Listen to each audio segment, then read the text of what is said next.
mariage de Madame et Monsieur Renou, qui sont donc des noces d'orchidées. Je dirais que c'est Madame Renou qui me l'a appris, moi j'en savais rien. Alors, en pareille circonstance, que se passe-t-il? Bien souvent, je rencontre les impétrants quelques jours avant, et puis je discute avec eux, j'essaie de connaître un petit peu leur vie, leur passé, et puis, au moment venu, je rappelle les grandes lignes de ce qui a pu marquer leur vie. Et là, pour un concours de circonstances, ou depuis quelle raison, enfin, on n'a pas eu le temps pour il y a beaucoup, mais j'ai quand même demandé à être assisté dans cette tâche délicate, et je pense avoir choisi un collègue qui pouvait peut-être suppléer fort bien à ce type de problème, et donc Mme Michel être à mes côtés pour faire cette célébration. Alors, pour me parler un peu de la vie familiale, pour parler de Mme Renaud, de M. Renaud, il m'a donné quelques documents. Vous savez bien, et j'ai découvert donc que outre ses talents de peintre, que Mme Renaud a découvert pour eux, donc je suis heureux de constater quand même pour eux on peut déclencher des vocations comme celle-là, et peut-être c'est notre vocation se profile à l'horizon, Mme Renaud.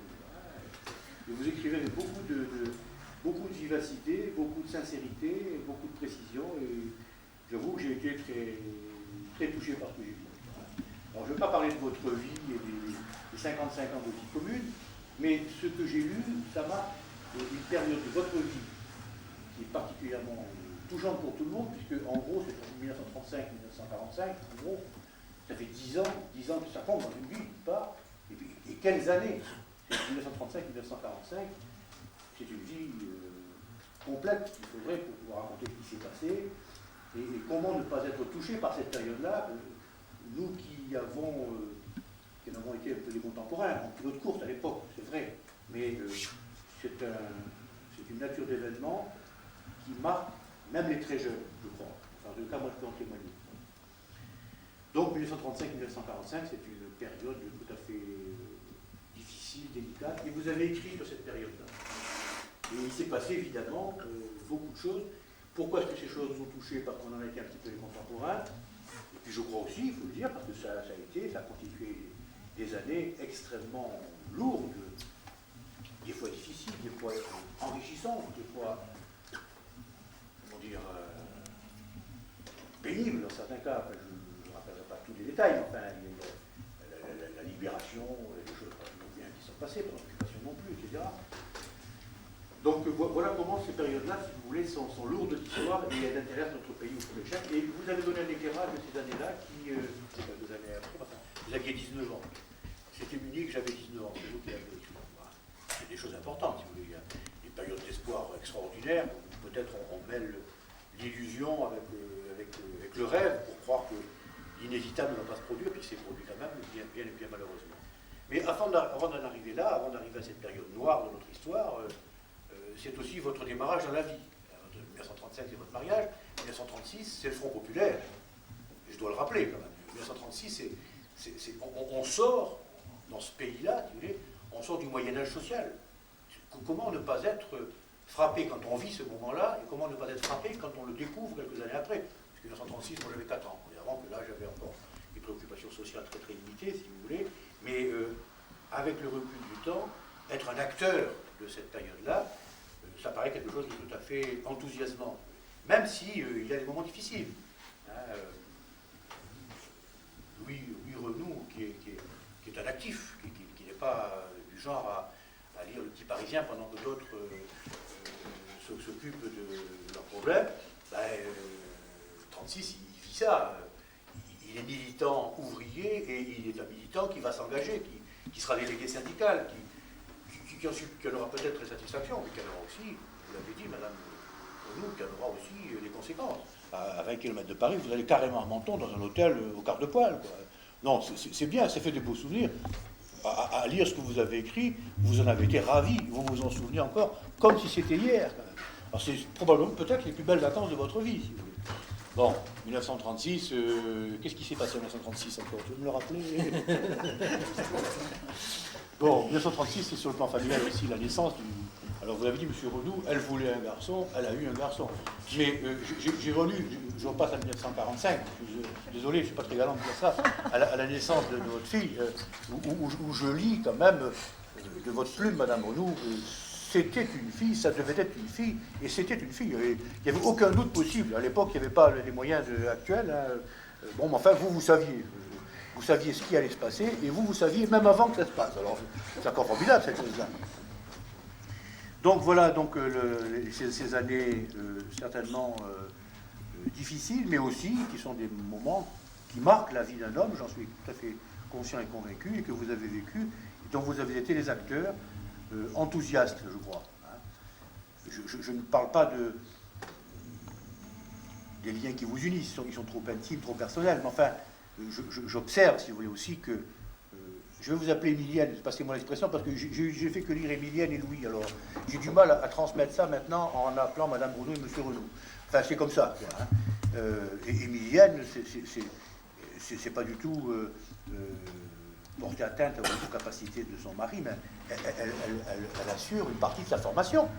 Il faut le faire. Vous lui apprenez l'électricité. J'espère d'ailleurs que maintenant, quand une prise de courant ne marche pas chez vous, c'est vous qui la réparez, Madame Renou. J'espère bien. Donc voilà cette période, je crois, tout à fait enthousiasmante qui se déroule au moment même où, on peut dire, le grain arrive, le gros nuage noir arrive, c'est évidemment 1939. Et rapidement, c'est la panique. Bon, évidemment, vous voilà vécu 4 bombardements, je suppose, à l'époque. Rapidement, c'est la débâcle. Et là, j'ai aussi, peut-être était-ce courant à l'époque, vous n'avez pas parcouru les routes de France, mais vous vous collez dans un train, je crois que c'est la seule chose à dire, hein, et vous voilà propulsé avec passez-moi l'expression, avec le lardon sur les bras, excuse-moi Michel, hein, et je revois ces scènes où vous allez à Bordeaux, dans votre narration, ces gens qui vous aident. Hein. On porte le bébé de bras en bras, si vous voulez, pour pouvoir le retrouver à la sortie. Enfin, bon, dès ce moment-là, on sent qu'il y a une chose qui va certainement marquer votre vie et qui va déteindre surtout ceux qui vont descendre de vous. Je pense à cette notion de solidarité. Même on ne se connaît pas, il faut s'aider parce qu'on est dans l'ennui, dans la difficulté, il faut apporter son concours à l'autre. Voilà donc l'arrivée de cette période noire, la débâcle. Et puis, finalement, comme il fallait bien s'y attendre, le retour quand même qui fait aussi, parce que tout se calme, c'est l'occupation avec ses difficultés, la recherche de moyens de ne pas baisser, courber le dos devant l'occupant. Je ne parlerai pas de ces choses-là, parce qu'elles vous sont aussi personnelles, enfin vous les avez vécues complètement, totalement, avec là aussi beaucoup d'amitié, beaucoup de camaraderie, beaucoup de vilaines choses aussi, des gens qui dénoncent, on prétend qu'il y a des réunions chez vous, etc. Cette vie difficile, cette tension, où là vous occupez beaucoup d'électricité. Là, c'est le commerce, hein, et évidemment, c'est un moyen aussi de connaître et de nouveau un engagement pour vous, un nouveau emploi, pour ceux qui en ont besoin. C'est déjà la volonté de s'occuper des autres et de promouvoir ce qu'on appelle maintenant, de façon grandiloquente, l'action sociale. Une récupération d'un parachute de fusée américain. On fait feu de tout bois à ce moment-là. Vous l'avez éteint, je crois, vous dites ça. Non, mais j'ai été touché par ces genres de choses-là. Et je suis vraiment, j'ai trouvé ça absolument délicieux à lire. C'est pour ça que ma narration de votre vie s'arrête à 1945, parce que le reste, vous avez transmis le témoin, si vous voulez, mais enfin, ça c'est dit. Mais nous avons aussi de nombreuses autres occasions de poursuivre cette narration, parce qu'après les noces d'orchidée, vous savez ce qui vient, c'est les noces de diamant. Je retiens dans l'action, dans le dévouement au service des autres, si vous voulez. Et je dirais, surtout que Michel prenne bien ça en bonne part, je crois qu'après vous en avoir connu un petit peu plus, parce que Émilienne a écrit, je crois que je le connais mieux, que je le comprends mieux. Vous environnez, ça a aussi, outre la solidarité avec les autres, ça veut dire un sentiment d'amour. Hein, et je crois que c'est ce qui est le plus important dans la vie, c'est être capable de donner de l'amour et d'en recevoir. Vous en avez beaucoup donné, et j'espère que vous en recevrez encore beaucoup, car vous en recevez beaucoup, j'en suis absolument convaincu. Le 21 juillet 1935, 14h40, devant nous, ont comparu publiquement en la maison commune Louis Renou, vérificateur, né à Sceaux, dans le département de la Seine, le 14 mai 1908, 27 ans, domicilié à Guyancourt, Seine-et-Oise, fils de Cyriaque Frédéric Renoux, jardinier, et de Catherine Barou, son épouse, sans profession, domiciliée à Guyancourt, Seine-et-Oise, d'une part, et de Émilienne Henriette Guilloux, monteuse en TSF, née à Corbigny dans la Nièvre, le 22 septembre 1918, 16 ans, domiciliée à Suresnes, département de la Seine, 9 place Henri IV, fille de Germain Guilloux, balayeur à la ville de Suresnes, domicilié à Suresnes, 9 place Henri IV, présent et consentant, et de Émilie Ney, son épouse décédée. D'autre part, les futurs époux, le père de la future épouse déclare qu'il n'a pas été fait de contrat de mariage. Louis Renoux et Émilienne Henriette Guilloux ont déclaré l'un après l'autre vouloir se prendre pour époux, et nous avons prononcé au nom de la loi qu'ils sont unis par le mariage. En présence de Jean Barou, huissier questeur au Sénat, palais du Sénat à Paris, département de la Seine, et de Henri Guilloux, dessinateur, 22 rue de la République à Suresnes, témoin majeur, qui, lecture faite, ont signé avec les époux, le père de l'épouse et nous, Louis Chaquet, adjoint au maire de Suresnes, officier de l'état civil par délégation. Je dois, au moment d'adresser mes félicitations aux jeunes mariés, remettre le livret de famille. Je ne vous le remettrai pas, monsieur Renoux, vous l'avez déjà en votre possession et vous l'avez largement été rempli. Mais je dois remettre des fleurs à la mariée. Et pour ce faire, j'ai quand même besoin d'autorisation de son époux, parce que je suis le premier, c'est le privilège auquel je tiens essentiellement, je suis le premier à faire la mise. Alors, monsieur Renoux, est-ce que vous m'autorisez à vous êtes tout à qui. Bon, d'accord. Merci beaucoup, monsieur Renoux. Alors, je vais donc vous remettre le fleurs, madame Renoux. Je ne sais pas de bêtises, pas très à droite, mais je vais faire ça très bien. Et je vais immédiatement après. Ça, c'est pour vous. Et grosse bise, si vous permettez. Je peux faire la bise au mari.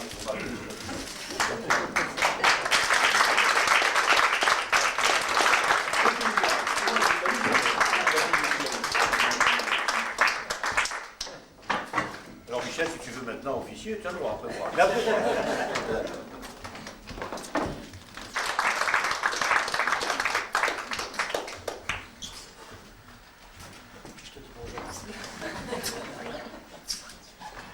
de Suresnes, Hôtel est décédé au mariage de Louis Renoux et de Émilienne Henriette Guilloux.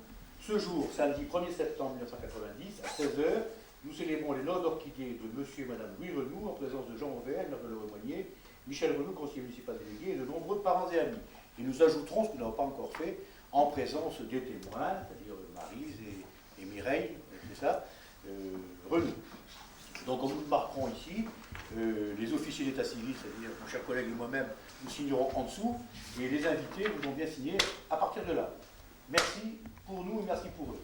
Et merci de votre sympathique présence. On va y aller. Merci.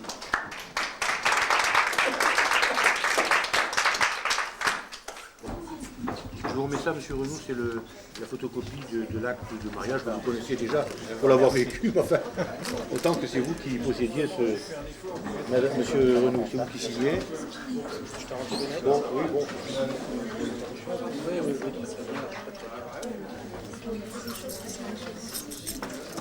Bah écoute, oui, d'accord.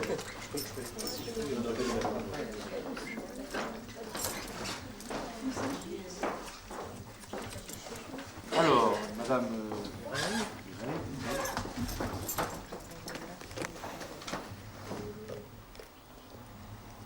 Alors, le vin d'honneur. Bon, alors ah bah, la famille.